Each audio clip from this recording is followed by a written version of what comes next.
All right. Okie dokie, we are here. We're back. We're back. It seems like moments ago. We just left. Boom, we're back. It's nice. It's nice to be back. We talk all week, don't we? We just talk and explore and think and yell and all those things. And now here we are back from my vantage point, square one. This is square one from my world. This is it. GreenBean's Jets Pod, episode 107. We are at 107 episodes. And I'm Green Bean. There you go. Why the hell wouldn't I be Green Bean doing GreenBean's Jets Pod, right? It makes so much sense. So guys, we're going to get into it today. It's nice to have you here. I want you to know that. It's always fun to have you here. I mean, the truth is nobody's here. It's just me. I'm alone in a converted shed in the woods of Virginia. That's what's really going on right now. And wherever you are, you're in your den, maybe in your bedroom, your barracks. You're somewhere watching this, so there it is. And therein lies the connection. We are both alone, yet we're together. Oh, it's beautiful. What a great thing this whole YouTube universe is. I love it. And thank you for stopping by. We're getting closer and closer, my friends, to some of the NFL's important dates, right? March 13th is a big one. Well, what's that? Well, that is the negotiating window. March 13th to the 15th, teams make all sorts of deals, but nothing's actually inked. So we know from our past that players can change their mind. Say, yep, I'm in. I'm signing with the Jets. Go to sleep, wake up and go, I am not signing with the Jets. So until March 15th, which is when they can actually sign the dotted line, we have to deal with it. But 13th, 15th, good stuff. This weekend, or this past week, really, we had the Combine. That's a big one. Then we're going to be heading into the NFL Draft. Fun stuff. So here we are, man. It should start picking up, right? We're going to start getting juicier items. What the hell is done? What are we going to do with this quarterback thing? We have to know. We're going to talk about all that. Saleh was out there this week talking some noise. He's saying some stuff, some Zach Wilson, some Mike White, and some other things. We're also going to talk a little bit about Dwayne Brown. Imagine that. We're going to talk Dwayne Brown news this week. Mike White's out there. He's saying some things. What are we going to do with that guy? Don't forget about him. Look, a large swath of Jets fans pinned their hopes on one Mike White. So let's see what the hell the plan is for the future. We got some info on him, and we also have some NFL Players Association comments toward our New York Jets coaching staff. We're going to get into all that in this week's episode. But before we do, I'd like to remind you how incredibly important it is for the old milk thumbs. That's right. Give me the old thumbs up. And that helps the channel more than you'd think. The YouTube thing, they like it. That's what they want. So if you wouldn't be so bothered by it, if it doesn't stop your day too much, go ahead and hit that thumbs up. In addition to that, you can also hit the subscribe button. That's how the channel grows. It's really the only way we can do it. When you hit that button, you never need to do it again, and it is greatly appreciated. If you're looking for a more in-depth experience, private access to all sorts of breakdowns and classic games and fun stuff that we do, you can join the Beanbaggers. The link is in the description. Great group of people, man. And they're talking every single day. Every single day in our Discord server, there is a private conversation going on. It's fantastic. If you're a Jets fan and you're here, you're going to like it. Consider that. It helps the channel as well. And once again, it is sincerely, greatly appreciated. Guys, we're going to dive right into this one, man. It's episode 107. So we got all the stuff. But we start with our player profile. Episode 107. Well, the number is 7. So who could it be? It could be Kenny O. It could be Boomer Esiason. We could talk about any of these guys. But I like to talk about the guy who's on the team. If we have that option, let's talk about him. And this one happens to be a slightly polarizing player. Our punter, if you can believe that, one Braden Mann. Boy, oh boy, is this guy. I'm telling you, man, people have some very, very strong feelings toward this individual. And we're going to talk about him because, look, he's been with us for a minute. He's part of the vaunted 2020 draft class. One of the downsides of Joe Douglas's tenure so far was his first draft class. We know that. He was also drafting for Adam Gase. There was the COVID. There was the whole bunch of stuff. But looking at it, where we stand right now, the 2020 draft class don't look so good. Right, we got Mekhi Becton, who's perpetually injured. We got Denzel Mims, who LaFleur didn't like one bit. He didn't like any Denzel Mims, man. So we have to see where these guys go. Bryce Hall, who was a really, really talented young guy that a lot of us liked. He's on the 53, but he's not active for the games. He's like the first guy out, right? So he's still there. We got rid of LaMichael Pirine, Jabari Zuniga. Obviously, Cam Clark got almost paralyzed and retired, sad to say. A lot of stuff with the 2020 draft class. Ashton Davis is still on the roster. But Braden Mann, our 6th round pick, number 191 overall, is still here. But a lot of Jets fans feel strongly that we should move on. Now, why is that? Well, he's on the inconsistent side. Right? He's on the inconsistent side. As a matter of fact, people have told me, and I mean more than once, people have told me that he's the worst punter in the NFL. Now, if that was the case, we wouldn't have a discussion, right? We go, look, yeah, the guy sucks. We got to get rid of him. But that's not the case. The interesting thing about Braden Mann is in most metrics, he's top 10, top 15, like he's up there on the top half of the NFL. Don't believe me? Well, let's take a look at this one here. Well, we'll take a look. Let's start with how many punts? Well, how many punts? He's number 4. I don't know why it's doing me J.K. Scott thing, but we're going to look at him too. Braden Mann, he's 4th in punts. So obviously that's going to skew whatever stats, right? So the punting yards, where is he? He's up there at number 5. I can't find him, but we'll find him soon. And he's at number 5. So he's got the most punts, 4th most punts in the NFL because the offense has been inept, right? So, and then the yards should be at least somewhere close to that. He's 5th in yards as well. And I mean, that's stuff outside of his control to some degree. And then we have this here, yards per punt. Where is he here? So let me see over here. Yards per punt.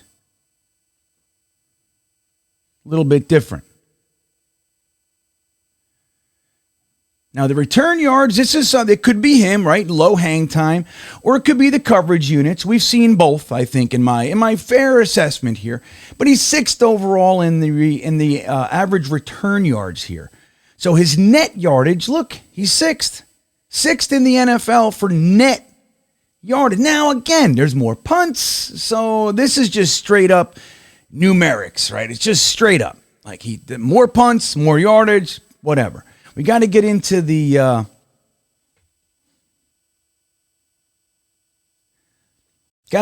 averages, right? So the longest punt, he's got a 72-yarder. That's pretty good. If he could do that every play. And now we got how many with a touchback, and he says he has 8, so he's 4th in the NFL in touchback. Touchback percentage, he's top 10. He's the 10th in touchback percentage. How many did he get inside the 20 here? Well, he's gotten 27 inside the 20 out of those 8,645,000 punts. So that's good, right? We want to see him inside the 20 in the red zone. That's what we're trying to get. Obviously, inside the 10, inside the 5, it's all great. Now, what's the percentage of punts inside the 20? This is where it gets skewed. This is where he dips.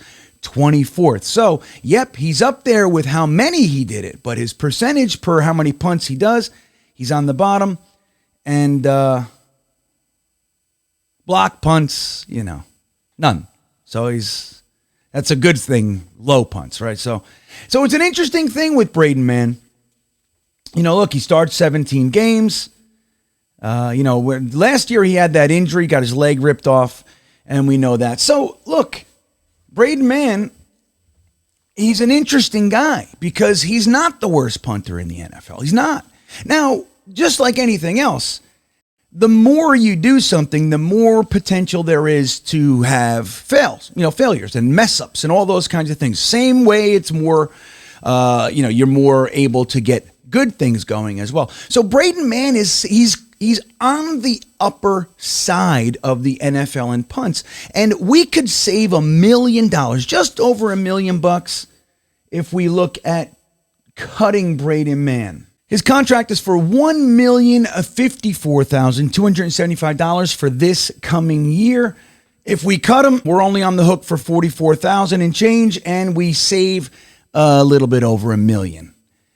So the thing you have to ask yourself is, you have a punter who's on the inconsistent side, and the sad part about it is that when he's inconsistent, it just so happens to be when we don't need him to be. So like if we're pinned back, that's when he decides, I'm going to shank one off the side of my foot and do a 23-yarder. That's kind of how it looks, right? But you save $1 million. Can you improve the position with $1 million? Now, he does other things. We know about his onside kicks. We've had some success with that this year. So there are other values. He's a good tackler in certain instances. He ruined our chance at Trevor Lawrence a couple years ago. We'll leave that alone. We'll forgive him. But so anyway, with Braden Mann, he's a polarizing guy. I already know I'm going to have in the comments, he sucks, we got to get rid of him. They're not, just stop talking about him. He's done. And that may be the case. It might. I don't know. But when you look at it objectively and you look at this staff, whether or not they're going to want to start over with a new guy, it has to be a guy that's better than him, more consistent than him, or you can save some money. I mean, both, really. So can you improve it and save some money? Maybe if you get an undrafted free agent punter or something along those lines, then you can look at it, right? If you find that guy, he wiggles free and you bring him in, you have the competition, then you can see. Other than that, I don't know. I think that there's a good possibility that he's here, guys. I just do. I think there's a good possibility Braden Mann sticks with the team and makes everybody really, really happy. That's what I see happening. Look, a lot of guys talk about this Thomas Morstead, right? We had him on the roster for a few weeks there when Braden Mann's leg got ripped off. And look, by all metrics you can see on these lists, I mean, he's closer to the bottom consistently. So he's not quite as good as Braden Mann. People like to say he is, but he's not. That's the truth of it. Now, I've looked at a few different numbers, and they vary depending on which way you're looking at it. But the truth is that he's not a terrible punter. He's just inconsistent. He's got the leg. He's got the talent. He's young as hell. So there's all those things. I think the staff might not be looking to shake up a position that they feel they at least have for cheap. So we'll see. Let me know what you think about Braden Mann. I know most of you, at least what I've seen, most people are looking to get rid of him. So let me know in the comments what you think about Braden Mann. But no matter how you slice it, he is our player profile of the week. So guys, we're going to get right into now. Going from the punter. Oh yeah, everybody loves talking about punting. We're going to go right from there, and we're going to talk a little quarterback in the news of the week.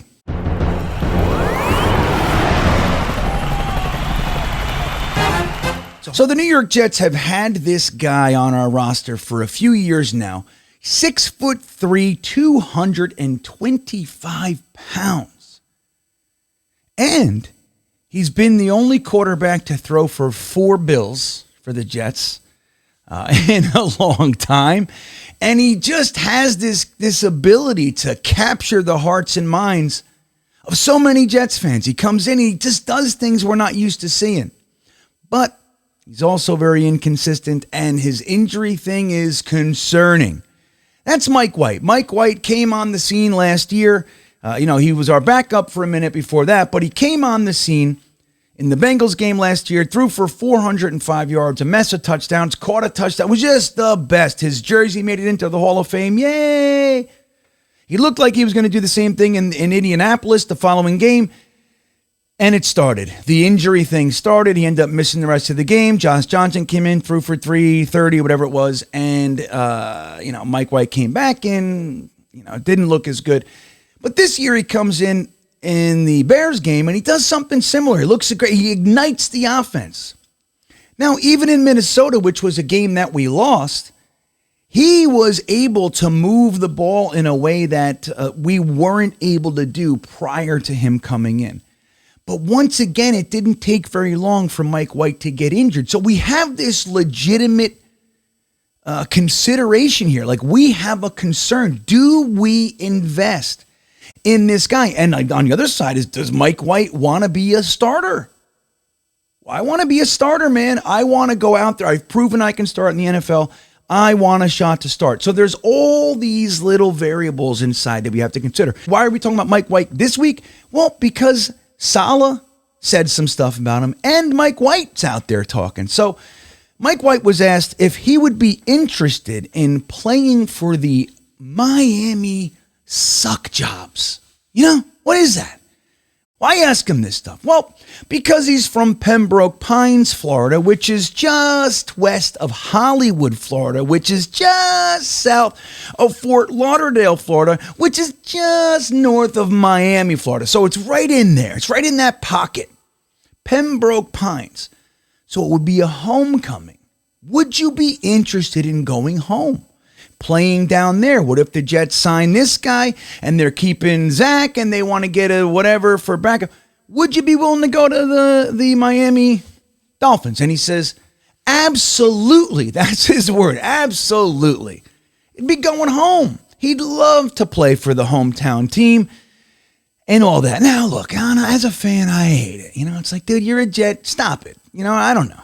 It's like a lot of the things that we held dear 20 years ago, it's gone. Like, after the game, players aren't upset anymore. Nobody stomps off the field dejected and pissed.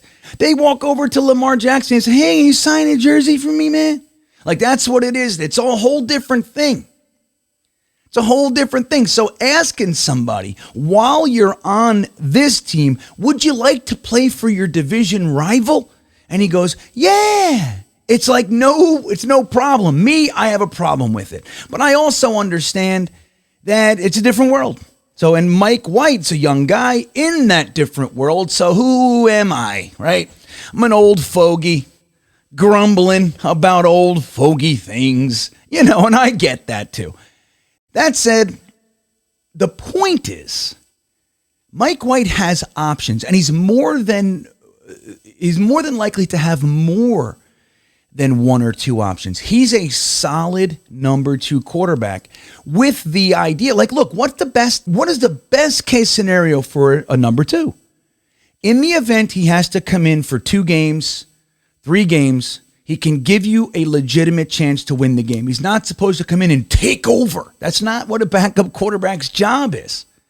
It happened with us because we're getting such bad quarterback play that anybody who can come in and show any sort of aptitude to play the damn position, we're like, yay, he's the savior, right? That's because we're beaten up over here, especially with quarterback play. So Mike White can come in for 2 games, assuming that they can protect him and he plays. He can win. He's proven that. He can win the game. He's done it more than once. He can play at a high NFL level. Seems like he has that, like, yeah, all right, get me out. Bring the starter back in. I'll go back. And he's the hero. He's the backup hero. He's the Pat Ryan, right, man? He's the Matt Miller, right? Is that his name? Matt Miller, down in Miami for a long time. One of those guys. But the Rams, Mike LaFleur is on record. I shouldn't say that.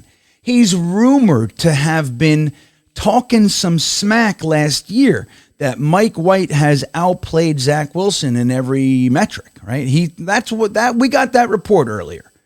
That LaFleur was out there talking some stuff, saying Mike White is just blowing Zach out of the water, right? So if they're looking for a backup to Matt Stafford over there, Mike LaFleur's over there now under McVay. Why not Mike White? So that seems like an option. Obviously, we just talked about the homecoming in Miami. That might be an option. And there's something going. I heard something with Dallas. I mean, was Dallas wants to bring him back. I don't know if that's real. It's just, look, it's rumor season, blah, blah, blah. But you never know, right? He's their 5th round pick initially. That's the guy. That's the team that took him. So who knows? Who knows? Now, Robert Saleh came out this week and said that he wants to keep Mike White. He should be on this team, he said.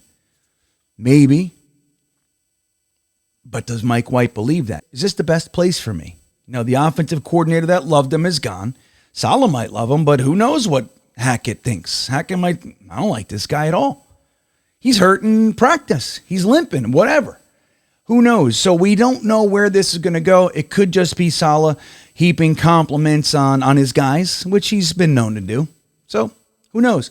Whether or not we have Mike White as our backup this year, or even our starter, if everything goes wrong and it's Mike White, it could be. Seems like a low probability, but it could happen. But either way, we have this decision to make. I mean, he signed a 1-year, $2.54 million contract last year.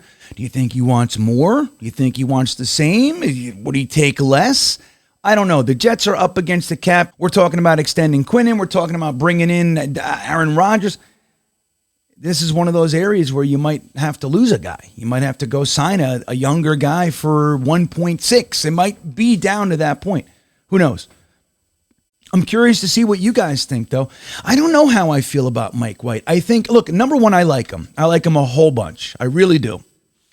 The injury thing, look, it's not the same injury over and over. And who knows? It could just be a string of bad luck, right? But there's something to it. It's 2 years in a row. It's myriad injuries. It's like, 6? Something like that. So you have to pay attention to that stuff. And I don't know. Who's better? Who can you improve it? Same thing with Braden Mann. Can you improve it for the same money or less even? Can you do that? I don't know. Zach ain't it. Zach's a project right now. In my opinion, he should be quarterback 3 and just working on him. Just giving him an assignment. Go over there and work on this with that guy. That's what I think with Zach Wilson. As far as the 1 and 2, you don't want to have Zach worried that he can come in. Like if whoever's starting limps or he lays down for a little bit too long after a play, Zach's got to put the helmet on. I don't want anything to do with that this year. Nothing. That's what I think. So we'll see. Let me know what you think about Mike White. But he's being talked about. He's out there right now, baby. As we tiptoe closer to free agency, Mike White is what we call a free agent. So decisions got to be made in the very near future for one Mike White. But in Saleh's words, he should be on the team. So we'll see if that works. Another interesting one is Dwayne Brown's agent came out. Now, Dwayne Brown is our left tackle last year. Now, we know he's an older fella. Last year was his 16th year in the league. He's a 5-time Pro Bowler, 1-time first-team All-Pro. He's been second-team All-Pro, I think, 2 other times, maybe 3, something along those lines.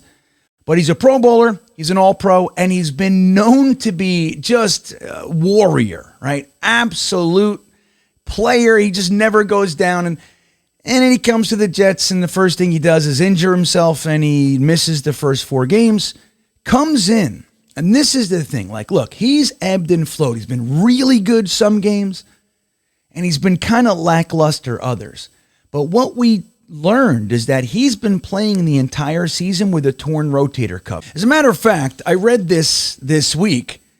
The Jets were so impressed with this guy's attitude and willingness to put the team first that they created an award for him called the Selfless Warrior Award.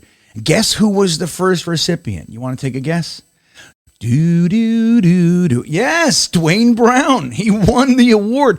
So, look, he's under contract this year. We didn't know if he's going to retire. The Jets can save some money if they cut him. But you got a guy.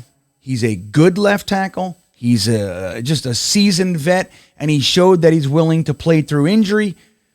So more than likely, if he wants to come back, he's going to come back. So that does take care of the left tackle position. Now you have Mekhi Becton and Max Mitchell, both who were injured, coming back.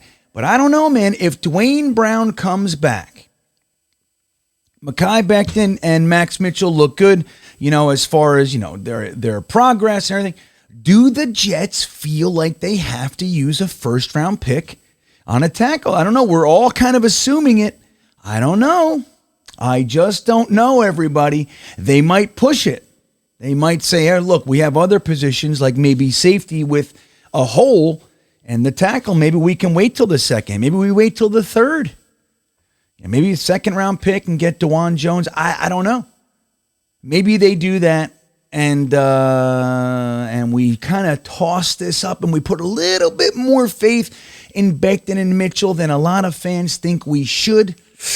I don't know, man. It's going to be interesting. I am of the school of thought, dude, overkill. We saw how bad it can get last year. Now, is it likely to happen again? 6 tackle injuries? More than likely not, right? But we saw it. We saw how bad it can get, signing guys off practice squads. I would also re-sign Cedric Abouye and have him as depth. I would be bolstering this friggin' position, the offensive line, in as many ways as I could.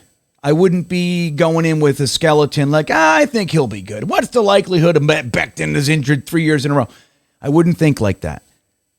I would assume everybody's getting injured and to have a second line. I would use that first round pick on a tackle or second. If you're going to do it, like, look, if your tackles are gone, your top tackles are gone by 13th and you think, all right, look, I'm going to take the best player at another need. I'm going to take Brian Branch, and then you wait till the second round where the tackles are kind of bunched up. Fine. But I wouldn't ignore it. That's me. I would really hate to see the Jets ignore it and put all that faith back on Becton. And then Mitchell, who we like, but has the blood clot issue. We just don't know the severity of that. I think we all like him. We like both of these guys, but I don't know. So Dwayne Brown's agent said he's planning to come back, and that does something. That has ramifications. Let's see how it goes into the draft, man. We're getting closer. We're going to know. It's good that he said it now, right? But we know that Dwayne Brown had the surgery for that torn rotator cuff, but timeline says he should be ready for training camp. So we'll see how that goes. So much stuff, so many rumors. Mike White, Braden Mann, Dwayne Brown, it's all out there. And that is the news of the week.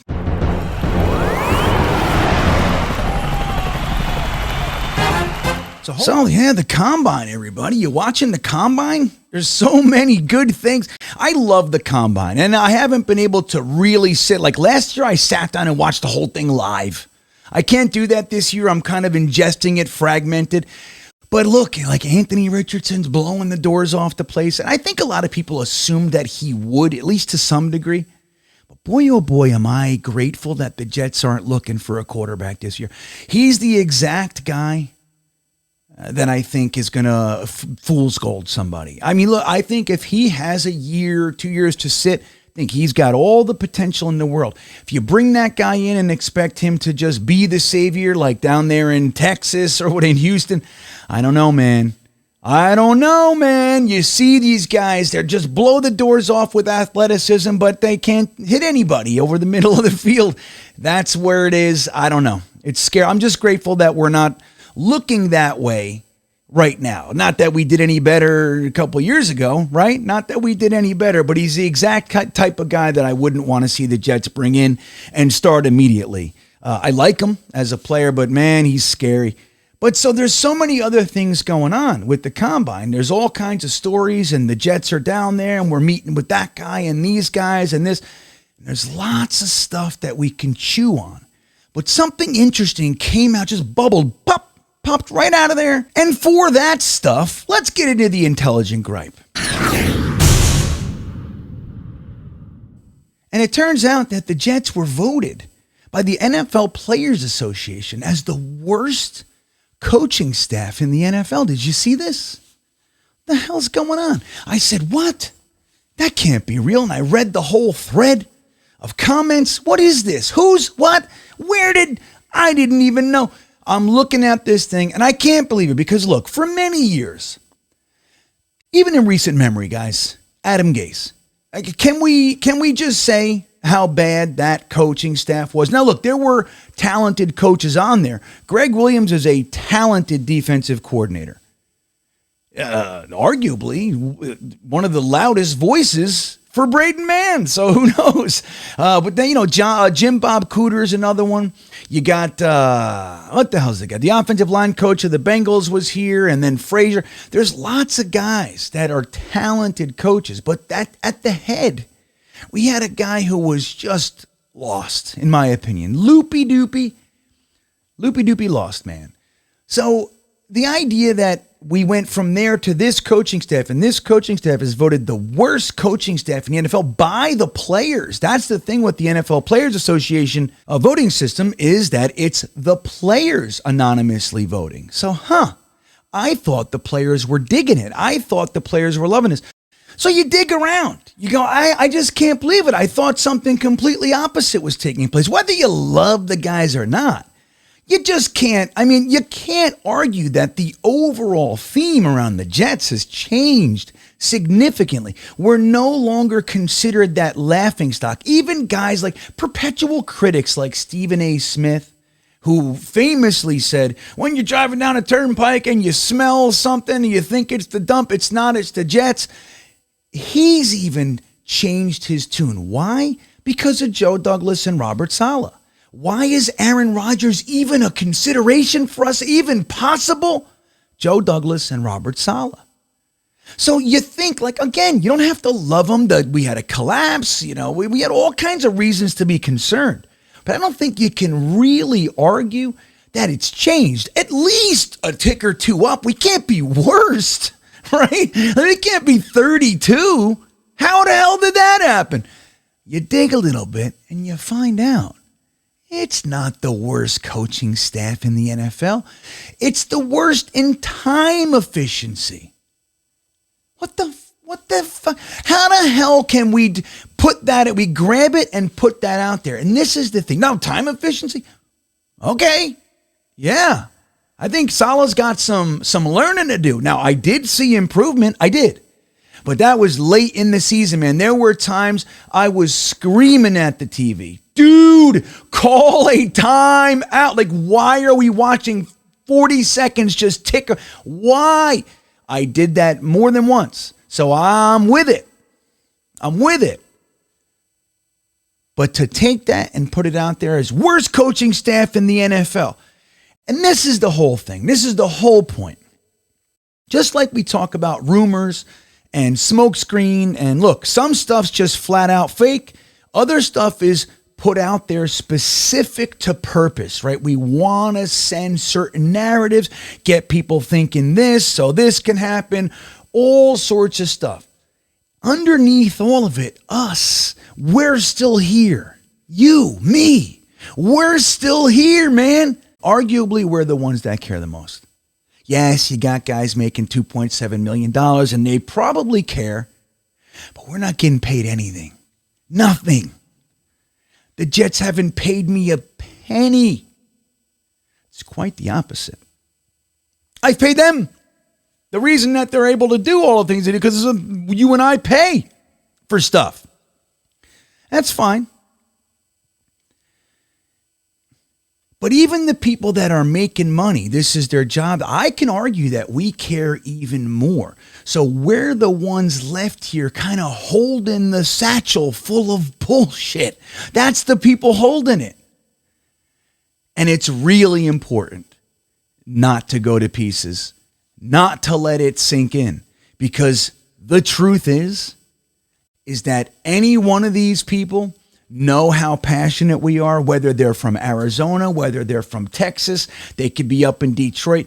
They know if I have any type of story on the New York Jets, I'm going to get 10 times the hits, the engagement, all that sort of stuff. It's real. It's real.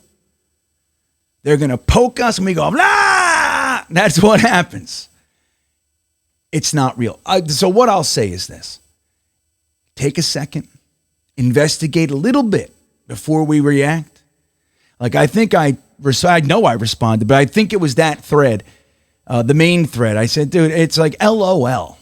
Like, it's just, you're ridiculous. You're a ridiculous person because it's not real. It's not real.